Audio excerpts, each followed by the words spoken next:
Não se esqueça de se inscrever no canal. Deixe seu like e ative o sininho.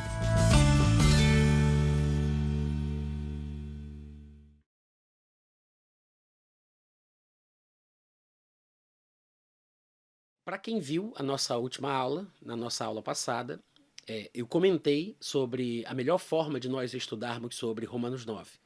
Afinal de contas, faz parte de um contexto maior. Isso aí já está bem claro. Quem está acompanhando as aulas sobre Romanos desde o primeiro dia já tem percebido que desde o capítulo 1, Paulo ele fala coisas que vão ser completadas quando chegar no capítulo 9. E não tem como Paulo desdizer o que ele já disse. E se a gente seguir a linha de raciocínio de Paulo, a gente vai chegar onde ele quer parar. A gente vai entender o que é que ele quer dizer. Paulo vem falando do começo, e ele vai fazer isso até o fim da epístola, que Deus não faz acepção de pessoas. Se é que a gente pode estabelecer uma espécie de declaração objetiva do que Paulo pretende com Romanos 9, com Romanos de uma forma geral, é estabelecer que Deus não faz acepção de pessoas e que ele é o mesmo Deus dos judeus e dos gentios que justifica pela fé tanto um como outros. Né? Então, essa basicamente, claro, com todas as suas nuances, com os seus detalhes, com as suas riquezas, Romanos tem o objetivo de demonstrar que Deus ele não faz acepção. E a ideia louca dos calvinistas de pensar que em Romanos 9 Paulo estaria falando sobre a divisão da humanidade em eleitos e réprobos, e que Deus teria supostamente criado uma classe especial para que esta fosse salva e outra classe para que esta fosse jogada no inferno, fosse destinada para a danação eterna, é um completo absurdo.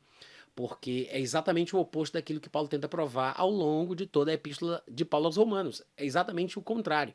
E Romanos capítulo 9, que é o ápice dessa argumentação, é para mostrar que o povo a quem a Bíblia chama de povo eleito, que não tem as mesmas implicações calvinistas, filosóficas agostinianas, que não tem absolutamente nada a ver com esse determinismo que foi inventado por Agostinho lá por volta do século V, quando Paulo fala em Romanos 9 o que ele vai destrinchar ali, ele quer falar que o povo eleito, que é o povo judeu, não é nenhum outro, na cabeça de Paulo, essa terminologia se aplica unicamente ao povo judeu e depois ela vai ser aplicada também para a igreja, né, por empréstimo, porque nós nos tornamos participantes dos valores espirituais dos judeus, mas em Romanos 9 especificamente, o objetivo de Paulo é demonstrar que o povo eleito, por mais que tenha sido eleito por Deus com um objetivo, com uma tarefa, com uma função, ainda assim eles podem perder a bênção individualmente. A eleição é corporativa, Israel como um todo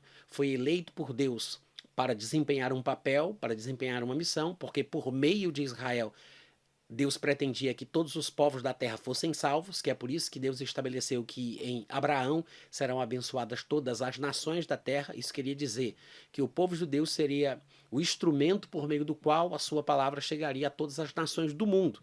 Então, o objetivo de Deus ao separar Abraão e os seus descendentes não era para que estes fossem salvos de forma exclusiva. A razão pela qual Deus os escolhe ou os elege, Abraão e os seus descendentes, não é para salvá-los, mas para salvar. Que é por isso que lá em João capítulo 4, versículo 22, ao conversar com a mulher samaritana sobre questões relacionadas à salvação, ele vai dizer que a salvação vem dos judeus. Não diz que ela é para os judeus. Claro que pelo fato dos judeus estarem mais próximos da verdade revelada, eles experimentam a bênção antes de qualquer outro. É por isso que a Bíblia fala que Jesus Cristo vindo evangelizou paz aos que estavam perto e evangelizou paz aos que estavam longe. Os que estavam perto eram judeus, os que estavam longe eram gentios. Mas o fato dos judeus estarem perto não significa que eles não possam ser rejeitados individualmente só porque faziam parte do povo eleito. Então, qual seria a maior vantagem do povo judeu? Como Paulo diz muito bem lá em Gálatas, lá em Romanos capítulo 3, como a gente já viu, a principal vantagem do povo judeu se encontra no fato de que ao povo judeu foram confiadas as palavras, foram confiados os oráculos de Deus. Eles receberam uma palavra, que é um grande privilégio e também uma grande responsabilidade, mas isso não significa que o povo a quem a palavra foi destinada faz com que este povo escolhido para isso seja automaticamente salvo.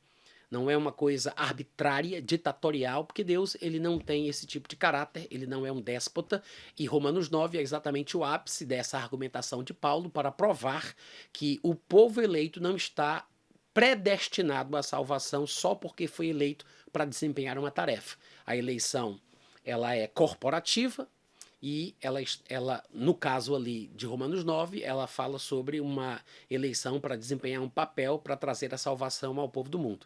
Claro que o próprio povo judeu, que foi escolhido para salvar, também experimentaria a salvação se a palavra que foi destinada a eles também fosse crida e recebida como deveria ser. Rejeitou a palavra? Fechou o coração para a palavra? Perdeu a bênção, porque não é pelo simples fato deles terem sido eleitos ou fazerem parte do povo eleito que eles seriam automaticamente salvos. Por incrível que pareça, Romanos 9 é justamente o ápice da argumentação de Paulo para mostrar que não é porque os judeus fazem parte do povo eleito que eles serão automaticamente salvos ou predestinados para a salvação.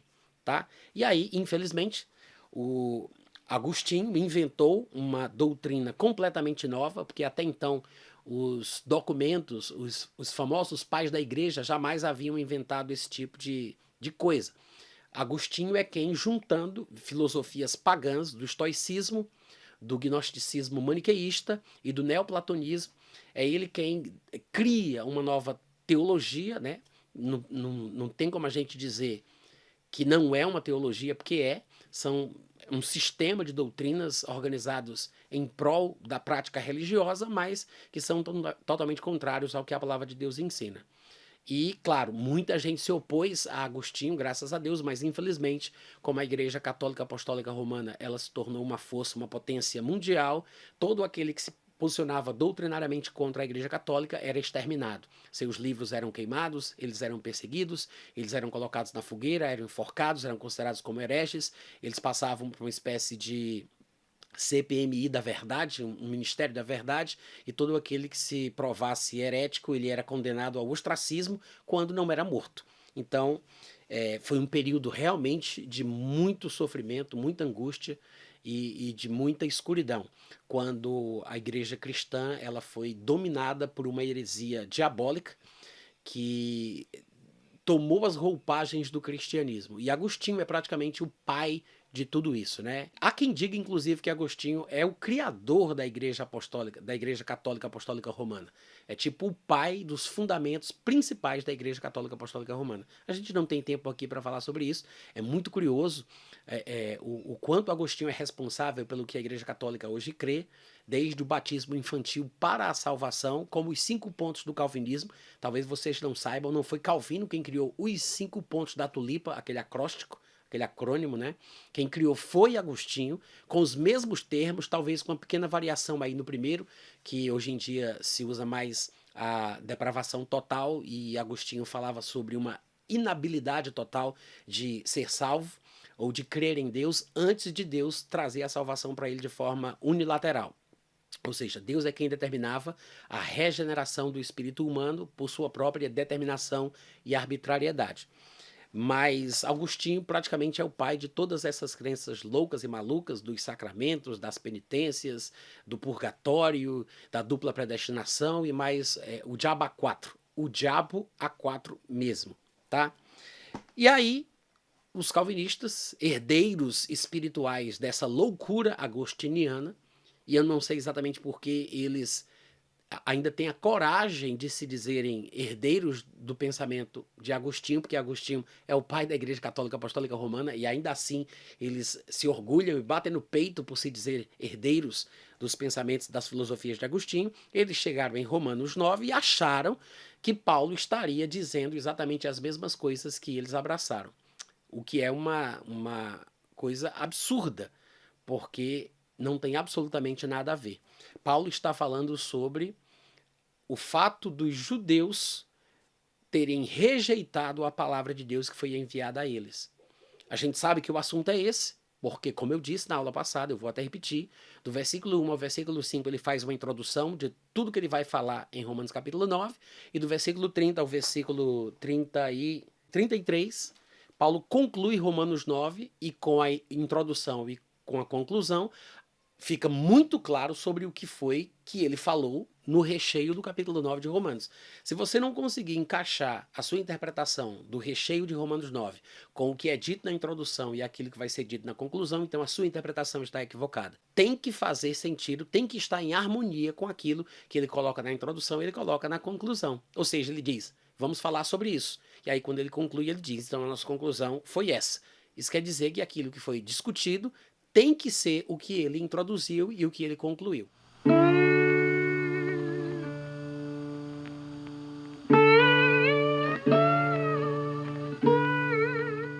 Este é um trabalho independente e conta com a ajuda das pessoas que têm sido abençoadas por ele. Se você quiser fazer parte do grupo de mantenedores desta obra, se informe das opções disponíveis na descrição deste vídeo. Agradecemos pela atenção e pelo carinho. Deus abençoe.